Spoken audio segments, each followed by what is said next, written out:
अस्सलाम वालेकुम dear student. आज बात करेंगे, कोर्स नेम है फाइनेंशियल रिपोर्टिंग 2, टॉपिक का नाम है टैक्सेशन। आज का आईएएस है हमारा IAS 12। I am here Shuja Ali Khan. बात करेंगे 8.1 पे। Focus today is a day on IAS 12। Unit number 8.1 IAS 12 taxation के बारे में बात की जाएगी। इसमें हम आईएएस को डिस्कस करेंगे डेफिनेशन वाइज। 8.2 डेफिनेशंस की एप्लीकेशन की तरफ चलेंगे। 8.3 एप्लीकेशन ऑफ आईएएस 12 की बात करेंगे। 8.4 अगेन एप्लीकेशन ऑफ आईएएस 12 पे बात करेंगे। तो दो जो सेक्शन है यूनिट नंबर 8.1 और 8.2, उसमें आईएएस की बात की जाएगी और दो यूनिट जो होंगे मे बी ये 6 यूनिट तक चला जाए, 8.6 तक जाए। बाकी जो यूनिट होंगे वो एप्लीकेशन पे बात करेंगे। स्लाइड नंबर 5 पे फ्लो चार्ट दिया हुआ है अबाउट टैक्सेशन के बारे में, कि टैक्सेशन में हम दो बात करेंगे। एक तो बात करेंगे इनकम टैक्स की और दूसरी बात करेंगे डेफर्ड टैक्स की। अगर आप फ्लो चार्ट को देखें तो इनकम टैक्स में जो बात की जाएगी वो की जाएगी काउंटिंग एंट्रीज़ की, कि करंट टैक्स को कैसे एस्टिमेट किया जाएगा और उसकी एंट्री क्या पास करेंगे।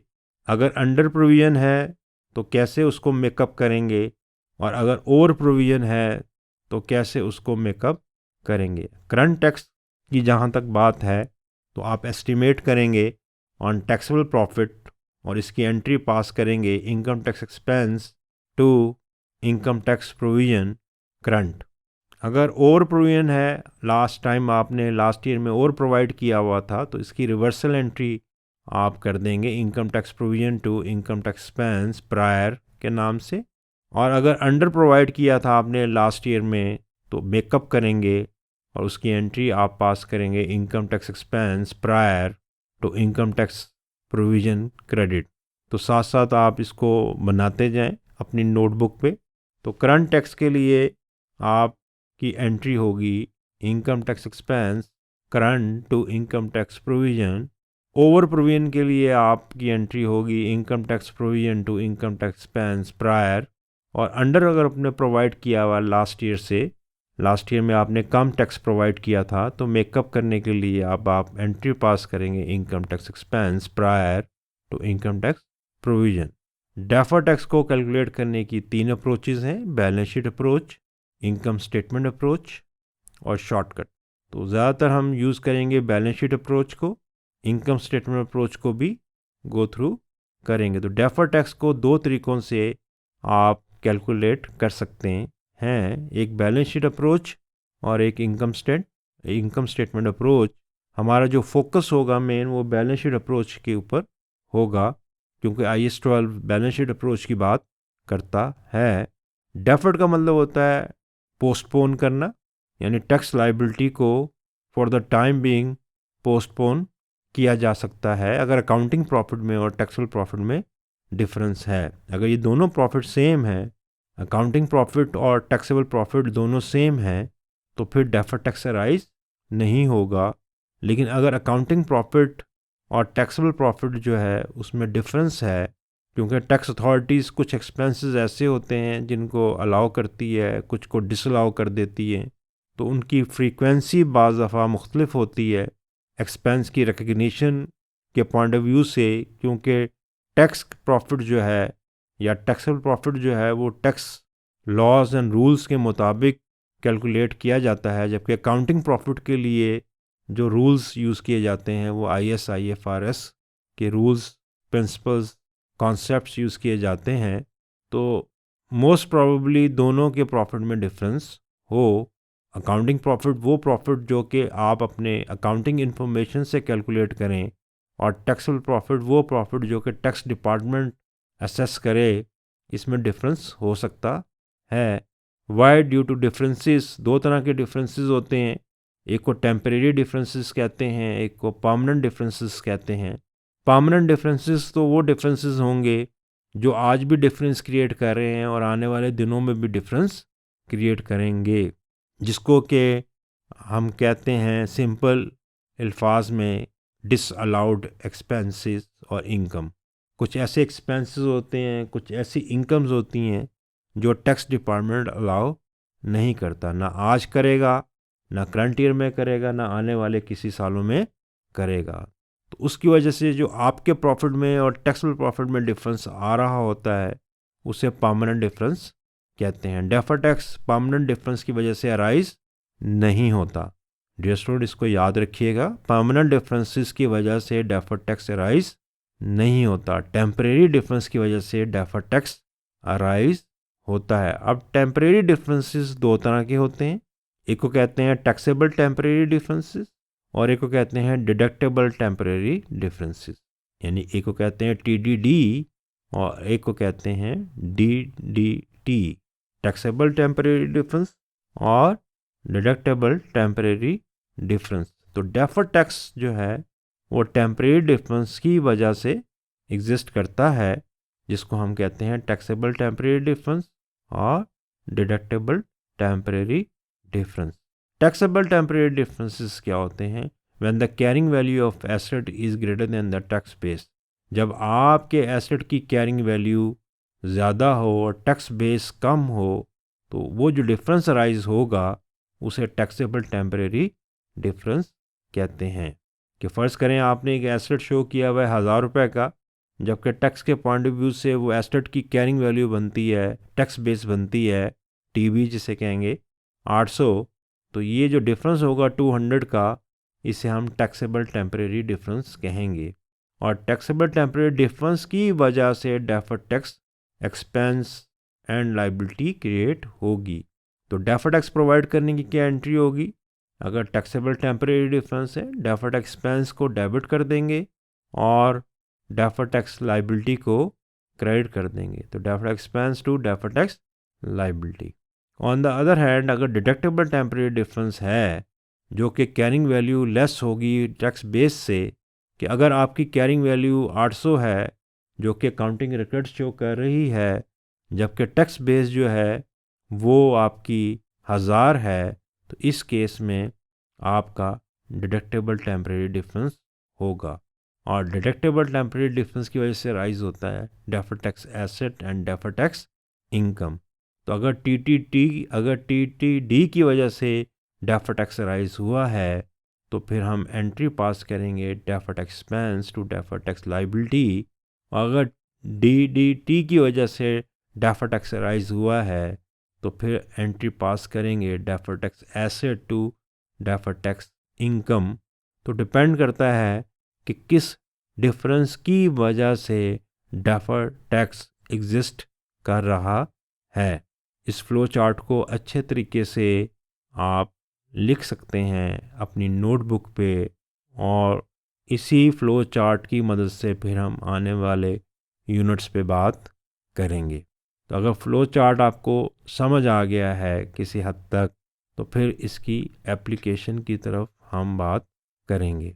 स्लाइड नंबर 6 में इन्हीं चीज़ों को जो हमने फ़्लो चार्ट के अंदर डिस्कस की कि कैरिंग वैल्यू क्या होती है, टैक्स बेस क्या होगी, अकाउंटिंग प्रॉफिट किसे कहेंगे, टैक्सेबल टेम्परेरी डिफरेंस क्या होगा, टैक्सेबल प्रॉफिट कैसे कैलकुलेट करेंगे, अंडर और प्रोविजन से क्या मुराद है, इनको हम आने वाली स्लाइड्स में गो थ्रू करने जा रहे हैं। हमने बात की कैरिंग वैल्यू की, तो कैरिंग वैल्यू का जो लफ्ज़ है ये IAS 16 में आप काफ़ी यूज़ कर चुके हैं। इसे बुक वैल्यू भी कहते हैं।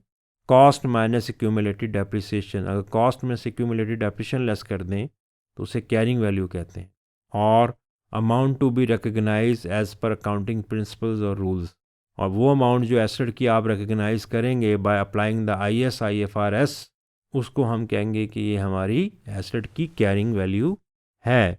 दूसरा जो लफ्ज़ या वर्ड हमने यूज़ किया वो tax base. What is the difference between carrying value and tax base? क्योंकि इन दोनों का जो डिफरेंस होगा, याद रहे कि वो आपका डेफर्ड टैक्स के होने का बाइस बनेगा। अगर कैरिंग वैल्यू टैक्स बेस से ज़्यादा है तो फिर टैक्सेबल टेम्परेरी डिफरेंस TTD, और उस TTD की वजह से deferred tax expense and deferred tax liability. अगर ये अपोजिट हो कि टैक्स बेस ज़्यादा है कैरिंग अमाउंट से, तो फिर डियर स्टूडेंट हमने बात की थी deferred tax asset to deferred tax income. तो what is tax base? Tax base क्या होती है? जैसे कि आप स्लाइड नंबर 6 पे देख रहे हैं dear student. Amount assigned by the tax authorities to your assets and liabilities according to tax laws, कि वो अमाउंट जो कि टैक्स अथॉरिटीज़ आपके एसेट्स और लाइबिलिटी को असाइन करती है उसे टैक्स बेस कहते हैं। वो अमाउंट जो टैक्स डिपार्टमेंट कहती है कि आपके एसेट लाइबिलिटीज़ की है उसे टैक्स बेस कहते हैं। और जो बुक्स में अमाउंट शो कर रहे होते हैं आप प्लांट की, मशीन की, बिल्डिंग की, किसी भी एसेट की, वो उसकी कैरिंग वैल्यू होगी। तो कैरिंग वैल्यू कि आपके मुताबिक एसेट की वैल्यू क्या है, जबकि टैक्स बेस का मतलब ये बनता है डियर स्टूडेंट कि टैक्स अथॉरिटीज़ के मुताबिक आपके एसेट की वैल्यू क्या बनती है। तो carrying value and tax base को समझना, अंडरस्टैंड करना ज़रूरी है। तो डेफर्ड टैक्स इसी की वजह से ट्रिगर होगा, जैसे कि हमने स्लाइड नंबर 5 पे बात की। टेम्परेरी डिफरेंसेस दो तरह के होते हैं, two types of temporary difference. One is taxable temporary difference, that is TTD, and deductible temporary difference, that is DTD. Deductible temporary difference और taxable temporary difference. Taxable temporary difference का मतलब ये है कि if carrying value of your asset is greater than the tax base, that would be taxable temporary difference. और ये 22 बनेगा deferred tax expense and deferred tax liability का। और अगर कैरिंग वैल्यू लेस है as compare to tax base तो फिर deductible temporary differences, और 22 बनेगा deferred tax asset and deferred tax income का। Slide number 7, basic definition again. Taxable temporary differences TTD, अभी हमने बात की carrying value is greater than tax base. Mostly ये ड्राइव किए जाते हैं from the balance sheet asset side, ये एसेट साइड से ड्राइव किए जाते हैं, क्योंकि टैक्स डिपार्टमेंट आपको एसेट के ऊपर डेप्शन ज़्यादा अलाउ करता है। शुरू में आप अकाउंटिंग पॉलिसी के मुताबिक डेप्शन चार्ज कर रहे होते हैं, इसलिए कैरिंग वैल्यू जो है ज़्यादा होती है टैक्स बेस से, और ज़्यादातर ये एसेट साइड से ड्राइव किए जाते हैं। कि आपने एसेट की कैरिंग वैल्यू शो की हुई है 2000 रुपये की, जबकि टैक्स बेस उसकी जो है वो 1500 है, तो डिफरेंस जो होगा वो टैक्सेबल टेम्परेरी डिफरेंस होगा। और टैक्सेबल टेम्परेरी डिफरेंस की वजह से डेफर्ड टैक्स अराइज होगा, और उससे deferred tax expense and deferred tax liability arise होगी। और एंट्री पास करेंगे due to taxable temporary difference deferred expense to deferred tax liability. Liability का लफ्ज़ बोलेंगे लेकिन लिखेंगे नहीं। ये डेफर्ड टैक्स का जो लफ्ज़ है ये ओपन लफ्ज़ है, इसके साथ एसेट और लाइबिलिटी का लफ्ज़ नहीं लिखा जाता। बोलेंगे लेकिन लिखेंगे नहीं। अगर ये क्रेडिट बैलेंस कैरी कर रहा है तो इट मीन्स लाइबिलिटी अराइज हो रही है on account of deferred payment, और अगर ये डेबिट बैलेंस कैरी करेगा तो इसकी नेचर एसेट की होगी। तो लफ्ज़ जो है वो डेफर्ड टैक्स लाइबिलिटी बोलेंगे, डेफर्ड टैक्स एसेट बोलेंगे, लेकिन जब लिखेंगे तो लफ्ज़ सिर्फ डेफर्ड टैक्स लिखेंगे, क्योंकि इसकी जो नेचर होगी वो कभी क्रेडिट की होगी और कभी डेबिट की होगी, क्योंकि रिवर्सल भी होगी इसके अंदर कि आपने एक पॉइंट ऑफ टाइम तक आपका डेफर्ड टैक्स क्रिएट होगा तो आप उसे क्रेडिट करते जाएंगे डेफर्ड टैक्स अकाउंट को। लेटर ऑन आने वाले दिनों में इसकी रिवर्सल होगी और डेफर्ड टैक्स अकाउंट को आप डेबिट करेंगे, एट द एंड ये ज़ीरो हो जाएगा। तो इसकी नेचर जो है वो दोनों नेचर ये कैरी करेगा। इट ऑल डिपेंड्स कि इसकी ओरिजिन क्या थी, क्या एज ए ओरिजिन ये एज ए लाइबिलिटी क्रिएट हुआ या क्या एज ए ओरिजिन ये एक एसेट क्रिएट हुआ। तो डिपेंड करता है कि इसकी ओरिजिन क्या थी।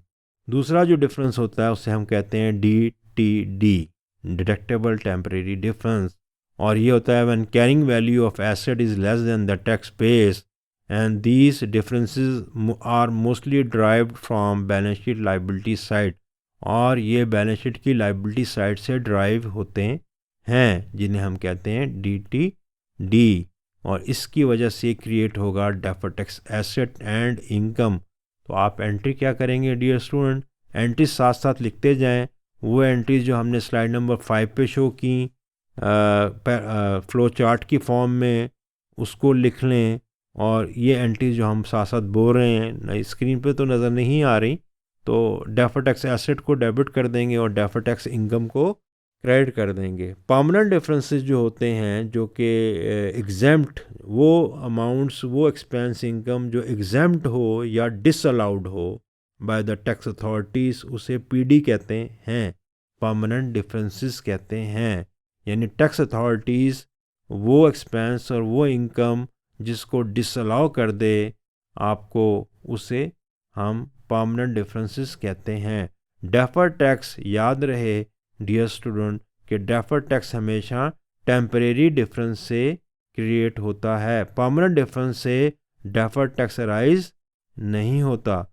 तो परमानेंट डिफरेंस को भी देखना होगा कि हमें अगर कोई लिस्ट दी हुई है तो उसमें पीडी कितना है और उस पीडी की ट्रीटमेंट क्या होगी। अकाउंटिंग प्रॉफिट की बात की थी हमने कि कैसे अकाउंटिंग प्रॉफिट डिटरमिन किया जाता है। तो very simple concept, sale less cost of goods sold less operating expenses, operating profit, you will get operating profit add other income less other expenses, net profit। ये जो net profit होगा that would be accounting profit। तो accounting profit कैसे calculate करते हैं? determined by applying the accounting principles, accounting depreciation, accounting prepayments and accruals को account for करते हुए हम accounting profit determine करते हैं। सिंपल जो इनकम स्टेटमेंट दी जाती है जिसमें अक्रूवल प्रीपेमेंट भी हैं, जिसमें डेप्रिसिएशन अकाउंटिंग की भी है, उसको हम अकाउंटिंग प्रॉफिट कहते हैं। यानी वो इन्फॉर्मेशन जो प्रॉफिट लॉस में आती है कंपनी के, वो अकाउंटिंग प्रॉफिट होता है, क्योंकि उसमें अकाउंटिंग प्रिंसिपल्स, अकाउंटिंग रूल्स लगे हुए हैं, उसमें टैक्स लॉस नहीं इम्प्लीमेंट या एग्जिस्ट करते। तो उसे अकाउंटिंग टैक्सेबल प्रॉफिट कैसे निकालेंगे? In accounting profit permanent differences को ऐड कर देंगे, इन एडमिसिबल एक्सपेंस को ऐड कर देंगे, इन एडमिसिबल एक्सपेंस को ऐड कर देंगे और जो एडमिसिबल एक्सपेंस हैं उन्हें लेस कर देंगे। इन एडमिसिबल एक्सपेंस वो एक्सपेंस जो कि टैक्स अथॉरिटीज़ जो हैं वो अभी अलाउ नहीं करती, बाद में आने वाले दिन में अलाउ में भी कर दे, या उसकी फ्रीक्वेंसी जो है वो अलग है। जैसे accounting depreciation is something else और tax depreciation is something else. तो अगर अकाउंटिंग प्रॉफिट है जो कि आपने अकाउंटिंग प्रॉफिट पे चार्ज की है तो आप उसे ऐड बैक कर देंगे, और जो टैक्स डेप्रिसिएशन होगी जो टैक्स डिपार्टमेंट अलाउ कर रहा है उसे आप लेस कर देंगे। तो अकाउंटिंग प्रॉफिट में आप PD stand for permanent difference, हर वो एक्सपेंस या इनकम जिसे टैक्स अथॉरिटी डिसअलाउ कर दे, फॉर एवर एग्जेम्प्ट कर दे, उसे हम अकाउंटिंग प्रॉफिट में ऐड या लेस करेंगे। प्लस जो इनएडमिसिबल एक्सपेंसेस हैं उनको ऐड करेंगे, और जो एडमिसिबल एक्सपेंसेस हैं उनको लेस करेंगे, तो you will get taxable profit. तो टैक्सेबल प्रॉफिट निकालने के लिए आपके पास अकाउंटिंग प्रॉफिट का होना भी एक हद तक ज़रूरी है। दूसरा तरीका जो टैक्सेबल प्रॉफिट को कैलकुलेट करने का है वो वेरी सिंपल कि अकाउंटिंग प्रॉफिट में पीडी ऐड कर दें, deductible temporary difference for the year DTD add कर दें, और taxable temporary difference for the year less कर दें फॉर द ईयर। तो आपके पास टैक्सेबल प्रॉफिट आ जाएगा।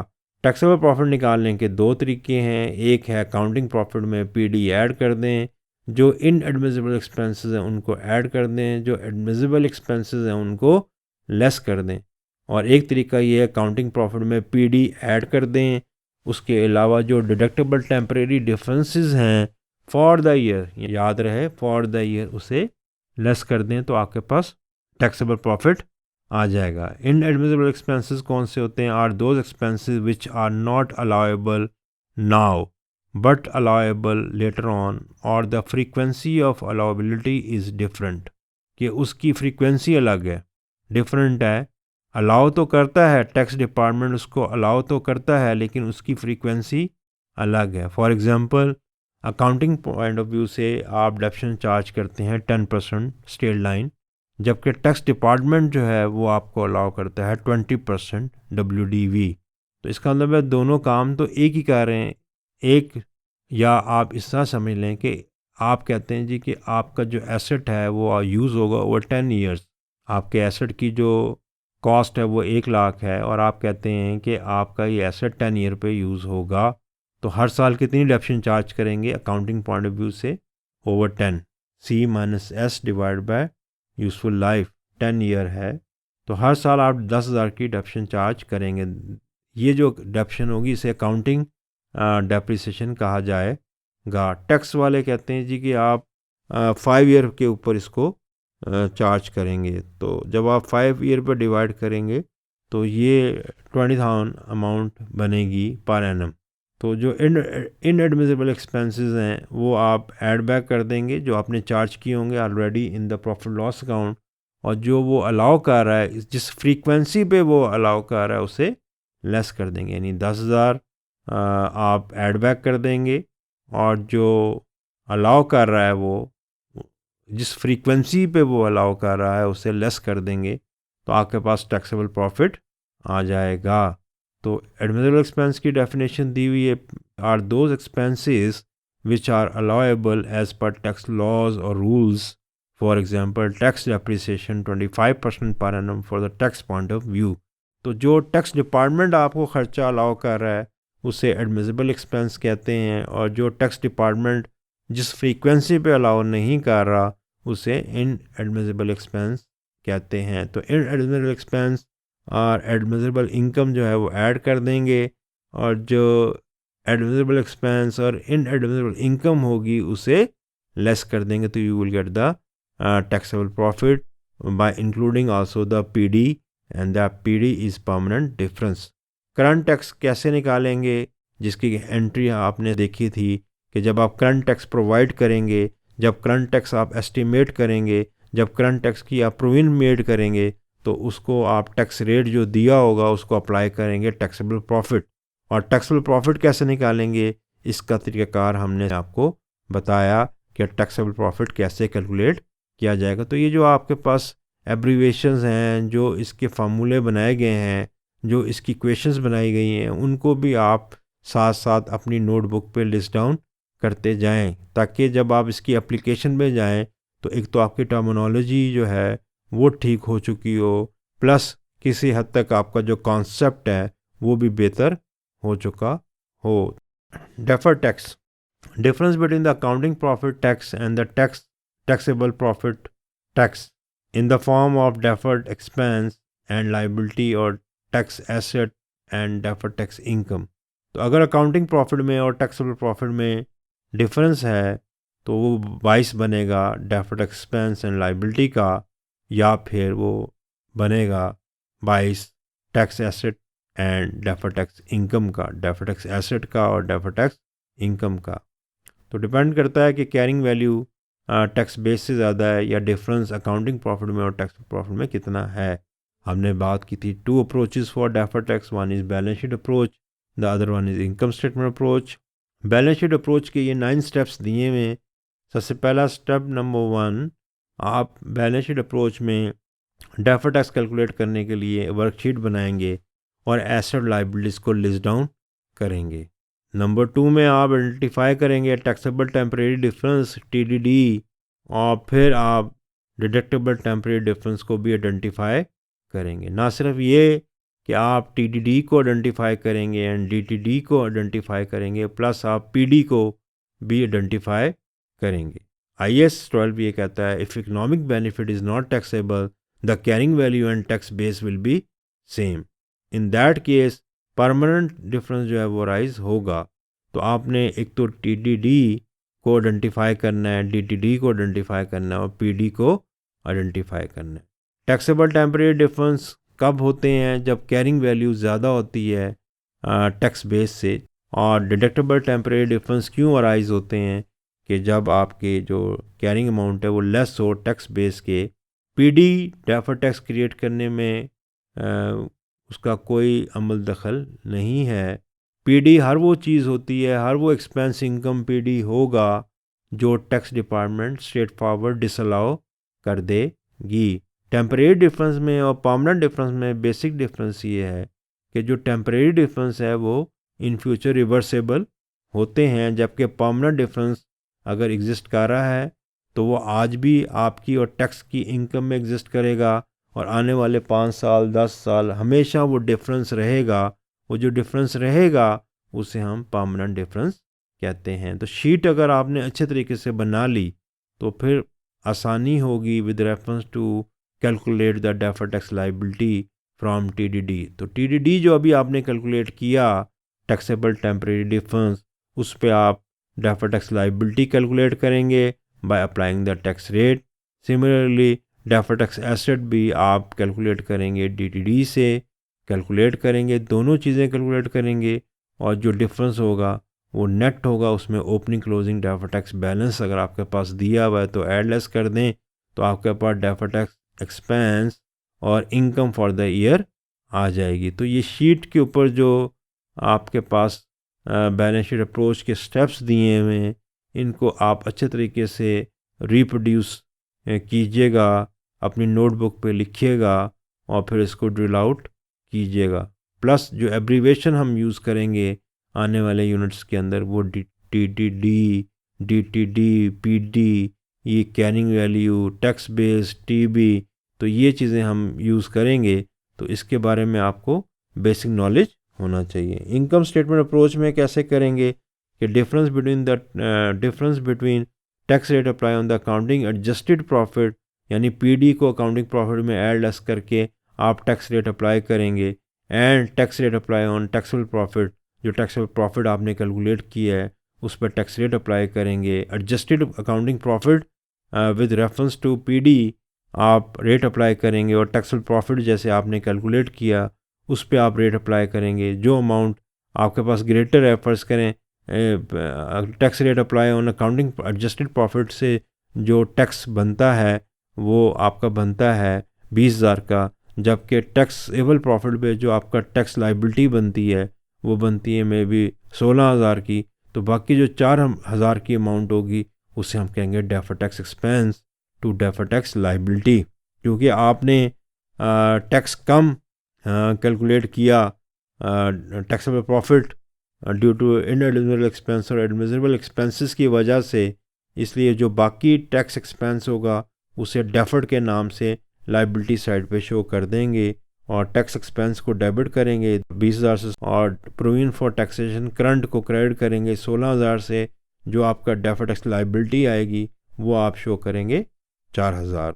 एक तो करंट टैक्स होता है जो कि करंट टैक्सेबल प्रॉफिट पे कैलकुलेट किया जाता है और उसकी एंट्री पास करते हैं income tax expense current to income tax provision.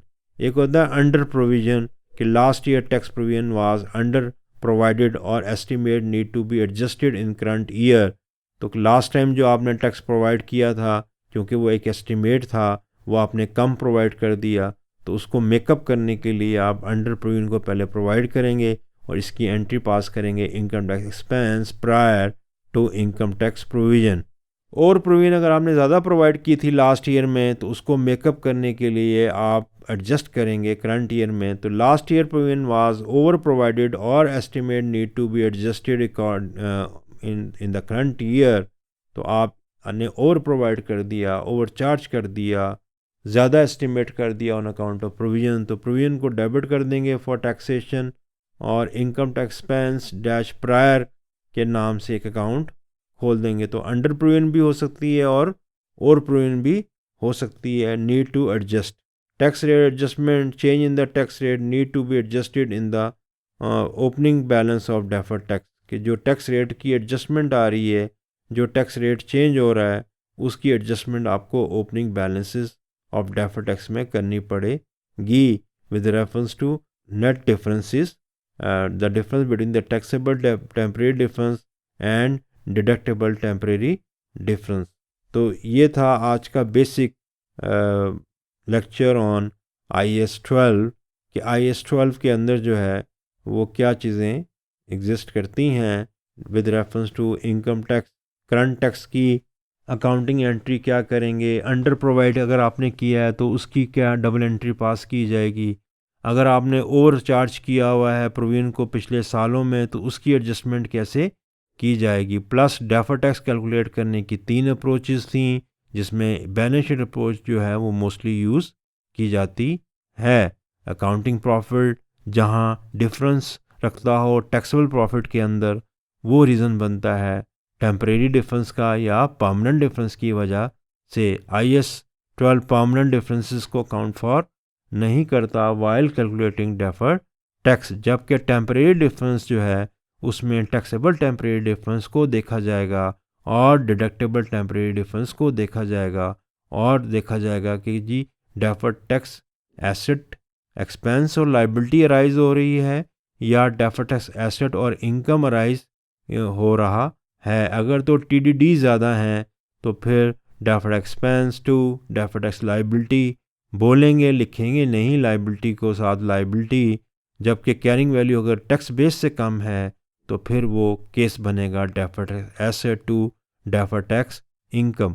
तो करंट टैक्स में और डेफर्ड टैक्स में प्रायर में आप ऐड लेस करके total tax expense for the year calculate कर लेंगे। इंशाल्लाह नेक्स्ट टाइम हम बात करेंगे 8.2, थोड़ा सा ब्रीफ, थोड़ा सा और इसके अंदर हम बेसिक चीज़ इनपुट करेंगे with reference to formats and accounting entries, with reference to accounting entries for taxation plus accounting entries for deferred tax as well. अपना ख्याल रखिएगा। अल्लाह हाफिज़, शुक्रिया।